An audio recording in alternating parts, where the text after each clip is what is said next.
What's good, you?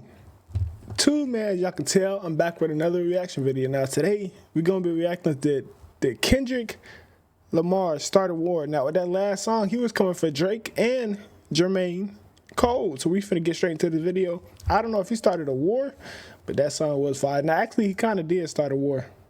Kendrick Lamar is done with the comparisons. Just 2 hours ago, Metro Boomin and Future released an album called We Don't Trust You. And honestly, I was gonna wait to listen to it, but Twitter made it clear I needed to listen to it now. More specifically because of the track Like That, which features an uncredited Kendrick Lamar, and he basically unleashes war. For the last 2 months, I've been trying to figure out how are Metro Boomin and Drake really gonna beef? How does a producer-rapper beef work? And he enlisted Kendrick Lamar, which to me came out of nowhere because we haven't heard much from Kendrick Lamar since the release of Mr. Morale and the Big Steppers. But hey, I'm not complaining. And they also were saying that Drake and Metro Boomin go back because back in the day, Drake didn't show up. Oh no, this was Thug, Young Thug. They saying Young Thug and Drake might have a beef because back in the day, his ass didn't show up to a music video that he was shooting in Atlanta. And like all the Atlanta people was like, dang, bro, it would have been hard if you got Drake on this shit. Low key, they not even knowing Drake was supposed to be on it, but he just didn't show up. Like he just was like, yeah, no, I'm not going to that. This was when like Future was young. let's just get into with 3 switches. Not gonna lie, when I heard that bar, I was like, maybe this is just a bit coincidental. Maybe I'm just overthinking it. Then my guy Kendrick doubled down. Fuck the big 3, nigga. It's just big me, nigga. And honestly, this to me is crazy. For as long as when he said that, nigga, oh, it's up. It's up. It gotta be up. Because you know who the big 3 is? Look at the screen. Stop playing with them. It's Drake, Cole, and Kendrick. Now, I think in mine's, I got Cole, I got Kendrick, then I got Drake. Now, I got Drake last because I don't really consider Drake like a rapper for real. Like, he not gonna be spitting no bars. Both of them, oh yeah, they spitting bars. Drake, like, he'll sing to you. You feel me? He got a little mixture of it all, but I don't really consider him like a straight rapper. I've been a hip-hop fan, it seems like the conversation of the big 3 has been around. And for the most part, people already picked their camps. You're either team Drake, Kendrick, or J. Cole. And this may seem like it came out of nowhere, but I guess it makes sense if you really think about it. Niggas so thirsty to put me in beef, dissecting my words and start looking too deep. From Kendrick's point of view, it might legitimately look like Drake and J. Cole are forming a super team. Love when they argue the hardest MC. Is it K-Dot, is it Aubrey or me? But if I'm gonna be honest, it seems like J. Cole is kinda just the middle child once again, because as far as I can tell, no direct diss is towards J. Cole. It's just kind of collab. I see him carry Kings. All the people carrying Kings, that's towards J. Cole. That's a diss. That's a headshot. That's a fire. That's a Stop playing. You just wasn't into it because Kendrick so lyrically with that pen, you're not even going enough as a shot. But that was a shot. I was peeping, bro. Collateral damage, but on the other hand, Drake does get targeted. All your dogs getting buried. That's a K with all these 9s. He gon' see Pet Cemetery. Dog, nah, that's that crazy. shit was fire. Now, obviously, this referencing for All the Dogs, which came out a couple months ago and will forever be known as a track that tied Drake with Michael Jackson, and something that made a lot of people say that Drake was undoubtedly the GOAT now. I mean, tying with Michael Jackson, nobody else can do that. But Kendrick Lamar already cooked up a response for that too. Prince outlived Mike. By aligning himself with Prince, Kendrick Lamar is kind of discrediting everything Drake has done on the record side of things. Mostly because why do they keep sleeping on J. Cole like he not nice or something, bro? They keep disrespecting my dog, bro. They just mentioning them two. Oh yeah, cause Cole the GOAT, my fault. Because whenever you have the discussion of Michael Jackson and Prince, most people are going to say that Michael Jackson sold more records, but Prince was better. At least if they believe that Prince was better. Which is why at the beginning of the verse, Kendrick Lamar says, say it's a lot of goofies with a check. Honestly, this shit is like a thesis statement. He's talking about it's a lot of goofies with a check. Who signed the Nike?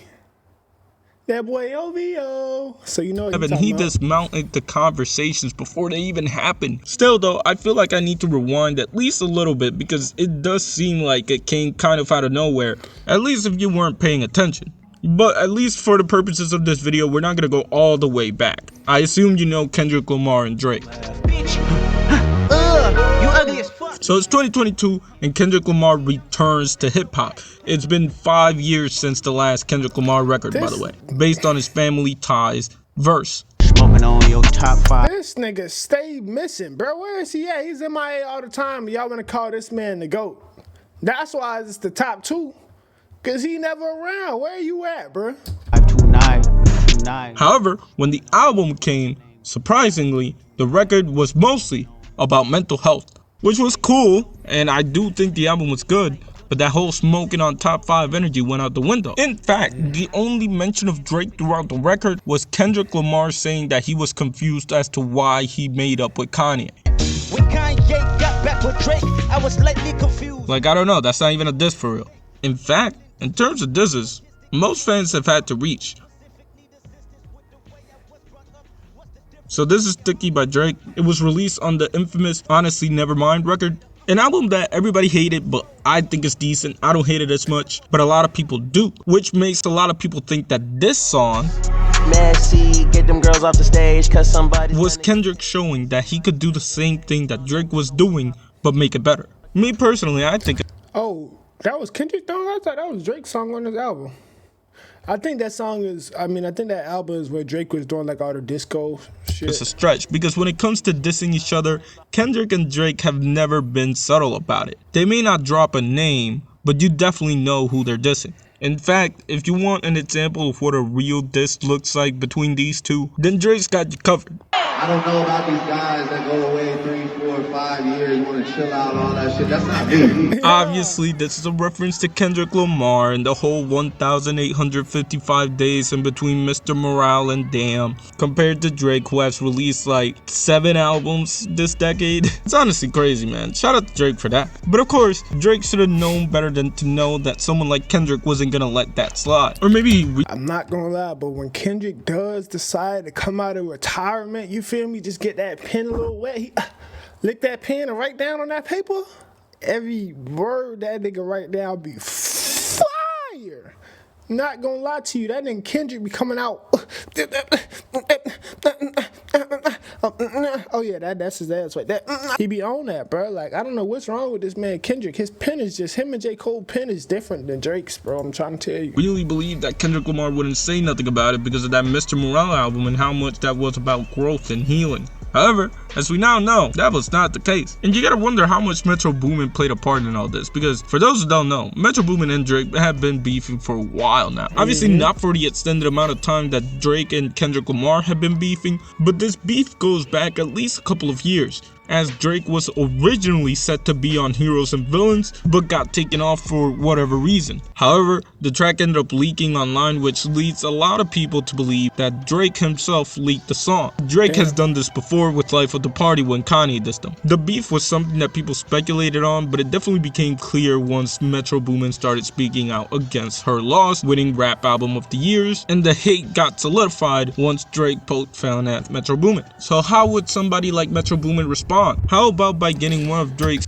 He could respond by that beat. Whatever beat he made, boy, he put his heart and soul, both of his feet and both of his elbows in that motherfucker. Boy, that shit was so hard. Boy, he knew what he was doing. That's his hardest beat on the album, bro. biggest threats and having Kendrick directly diss him, which again is a big deal because Kendrick Lamar doesn't do disses like this, not anymore. And even Drake hasn't dissed Kendrick Lamar like this in a long time, at least not on record. So I'm predicting that Kendrick Lamar has just unleashed war. Of course, I don't believe that Drake will respond with a full-on diss track, at least not yet, and definitely not without an album in mind. But there will definitely be a reply sometime soon. It just depends on what album is next to release and whether that artist is featuring Drake. However, I think lost in all of this is J. Cole. Listen, J. Cole is about to set the world on fire when the fall off drops. I remember a couple weeks ago I made a video about how the fall off can determine the rankings on the big 3, and I think Kendrick Lamar opened the door for that to become a reality. Bro, it's always the underdog, bro. I'm trying to tell you right now, it's J. Cole time to shine. Oh, you want to diss me? Without dissing me type? Because it was really going at Drake because you excluded me? Okay. You know what? I'm just going to be known. Make it known. I'm number 1. Where's the phone finger at? Huh? Somebody bring me a phone finger that say number 1. Because that's me. Stop playing with me. I'm number 1, baby. We don't do no second over here. He said not the 3, not the 2, not. I'm the UNO. Come on now, if you know Spanish, you know, baby. Because when it comes to Kendrick Lamar and the big three as a whole, it feels like the three. He never fails to praise Kendrick Lamar or praise Drake, and he goes as far as to acknowledge that most people have even forgotten of him in the conversation. It will be interesting to see how J. Cole replies. J. Cole has never really done a diss track. Sure, there's False Prophets, more notably there's 1985, but those aren't really diss tracks. Or maybe he'll see it as not that big of a deal, because it is kind of technically what J. Cole said on First Person Shooter when he was like, I feel like Muhammad Ali, or in other words, I feel like the GOAT. But regardless, I want to give a big shout out to Metro Booming, to Future, and to Kendrick Lamar, because I haven't been this excited for hip hop in a long time. I feel like it's been probably like a year since something like this has happened. Probably more now that I really think about it. I think the last really event of hip hop was when Heroes and Villains released. And that was towards the end of 2022. So, hey, I'm down for it. Because reuniting the big three for one more run might be the most legendary thing Kendrick Lamar. I'm not gonna lie, bro. This did just set like a whole new fight. Like everybody waiting on these boys to come and snap now. Like this just created a whole new thing in rap. I fuck with it. Not gonna lie, he right with that one. I'm waiting to see Drake's and I'm waiting to see Cole's reaction to this. Now they can't react nothing fast. It's probably gonna be like a month or two before they react. But I don't even really care, bro. Just give me something. Give me something. I can be like, okay, yeah, he snapped on that one. Give me something. Lamar has ever done. Or maybe I'm wrong. Maybe I'm just like excited for what hip hop could be. Maybe this is the surgical summer that we never got. Anyways, I finished doing a video. All right, with that being said, y'all boys, we're going to conclude today's video. I want y'all to go now, leave a like, comment, subscribe, and hit on that post notification button for me. And with that being said, y'all boys, I'm out. Bye.